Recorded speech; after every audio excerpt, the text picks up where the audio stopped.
Alright folks, welcome to Samstown for the title match of today's JBT tournament.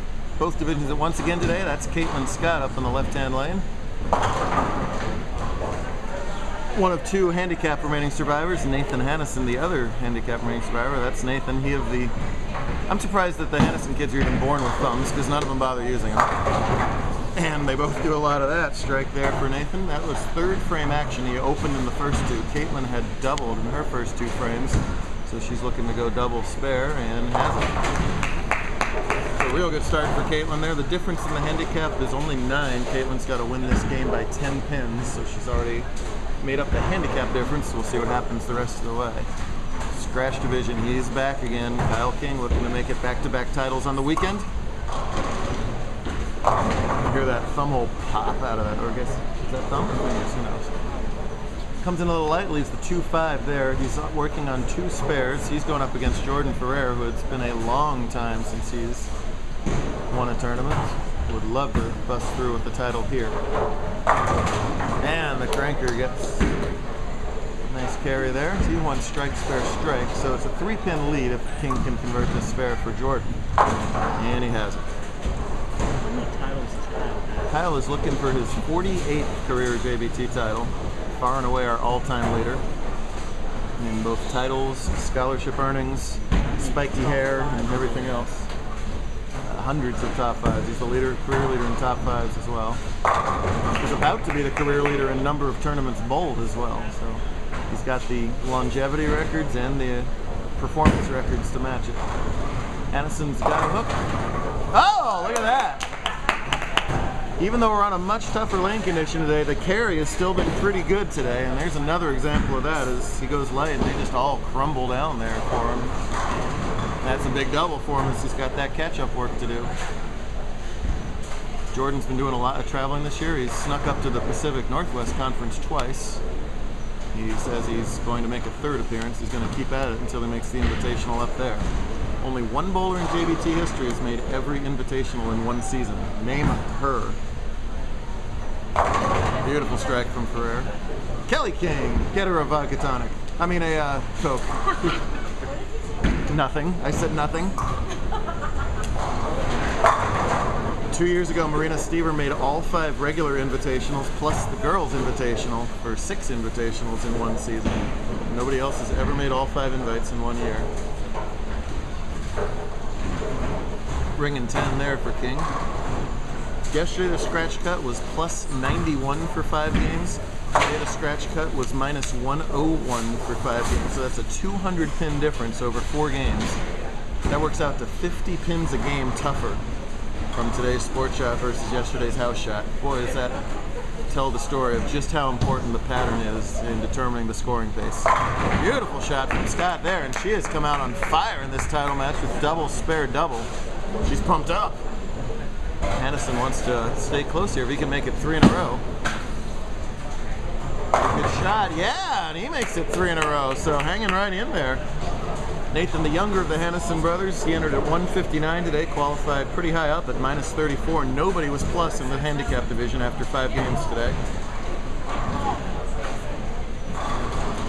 Looking for his first career title. Katelyn has 1 win with us. Jordan, a former handicap invitational winner, with 1 scratch title to his credit. And Nathan's brother Ian, an invitational champ as well. Yeah, Jordan's carry has been fantastic the last couple rounds. He shot 255 just the last game. And has really had the best look in the scratch division for most of the survivor rounds. That's a credit to King that he's always hanging around even when he doesn't have the best look. No one knows his own physical game and equipment better at the youth level than Kyle, and he's constantly making little adjustments out there to try and get the carry. He finally does there. And he's not out of a match until the math says so. Katelyn looking for a triple here. One time she says, one time she has. Make it a 3-bagger for Katelyn and going at a 220 scratch pace. Nathan's working on a triple of his own. And that's going to be close. Oh no! Well, high doesn't break up the split that time. The ugly 4-6-7. things have been going right pretty much in Planet Hanuscin today. As a mom and pa to the left wearing the Cleveland Browns brown. They stomped the Saints today. How about that for a big win? The Tampa fan talking to you right now is pretty darn happy about that. Smart move to get the 2. You never know what's going to happen later on in the game, but it's a big hole he's going to have to climb out of now. There's nothing he can do about it if Katelyn keeps that up. Similar in the handicap division, the cut yesterday was plus 56 on the house shot. Today, minus 123 was enough in the handicap division. Austin was close. Whoa, tight that time. Now, that ball way left of target. He didn't project it out to the right either. You can tell by his body language how unhappy he was with that. And he doesn't get the carry for once, leaving an ugly 6 count. Kyle switching back to the mission. We'll get a little bit more length, but a little more aggression on the back from it. Yes, sir. So, yeah, solid day yesterday. So, it's the opposite of yesterday where he started with the mission and switched back to the, that's a track ball. Today he started with that track ball and now he switched back to the mission and got the carry. Oh my gosh, and Jordan's going to miss them all. 6 out on the triple for Ferrer gives Kyle the lead. And make it 4 in a row for Katelyn. My goodness. Katelyn says, bring on this Kyle King. Who is that guy? She's up in the 230s already. And poor Nathan is balling a pretty good game on his own average, but getting stomped right now. 2-4-5 for him. Of all the different factors that go into the scoring pace, it is still lane conditions, which are the overriding factor. You can make as fancy and expensive a bowling ball as you want. If you put out a hard shot out there, it's still up to you to make good shots and make your spares. Switches to the plastic thumbless here. Oh dear, and chops the 2-4 off the 5.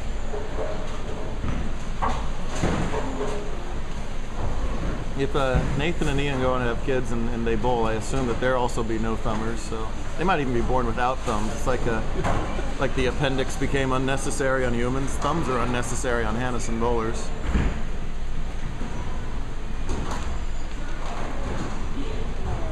That's called filler time, people. Kyle working on the double. Jordan gave him the lead that last frame. Way wide, yeah.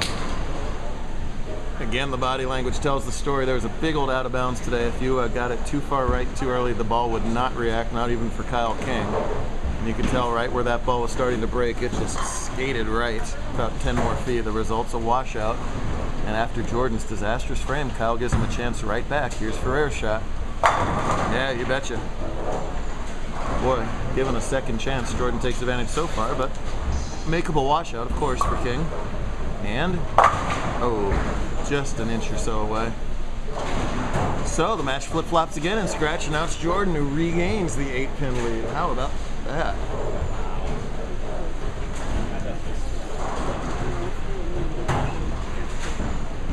Nathan trailing by a ton. That's his ball coming into camera there. There's a Brooklyn strike for him.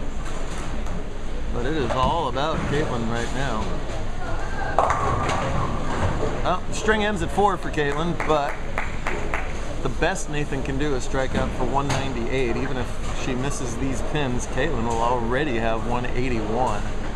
So it's pretty much a done deal here. Let's see if she can cover up the baby split. I hate the 310 personally, because I do that every single stinking time. I can't stand 310. Might as well be a 710 for me. I might as well just hit reset on it. I'm not gonna make it. Still in a commanding lead though. Okay, Kyle now trails by 8. He's gonna stick with the mission here. Looked pretty good last time on lane 3. And that's pretty darn good that time on lane 3. Kyle qualified second today at plus 61 after 5. Averaging 212 today for 5 was an accomplishment.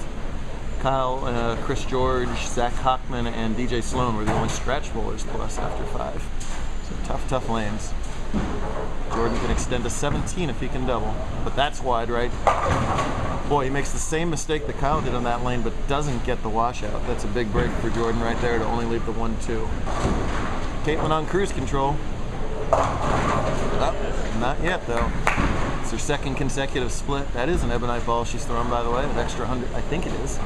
If indeed it is, it's an extra $100 scholarship if she hangs on and wins this game. But never say never, guys. We see matches flip-flop faster than I can talk.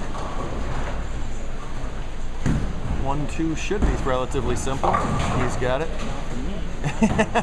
Nothing's ever simple. At the 9-10 for Scott. Oh yeah! Yeah, baby. Indeed. Beautiful conversion there, the 9-10. You got about an inch of leeway either way with the bowling ball, and that was picture perfect. Nathan, to put any pressure on her, has to have this strike. Yeah, there it is. Boy, poor Nathan is going to bowl way over his average no matter what he does in the 10th frame here. He almost shot, did shoot an even 200 game for his high game of the day in the 3rd round of Survivor. Incidentally, yeah, bowling Survivor today is after the cut to the top 5, it's low man out on your pair. Been doing 5 rounds of it. And here's King to again retake the lead. Nope. Cut it a little short. Natural reaction after he washed out last time in that lane is to help with just a pinch, and just a pinch is enough to make the ball miss the pocket today. He did not have a lot of margin for error. Jordan still leads by 8 here. 9th frame sets up the whole match in bowling. Excellent shot from Ferrer. My goodness. For a guy who has not won in a while and waited an awful long time to have it, that's a pretty looking shot there in the 9th frame.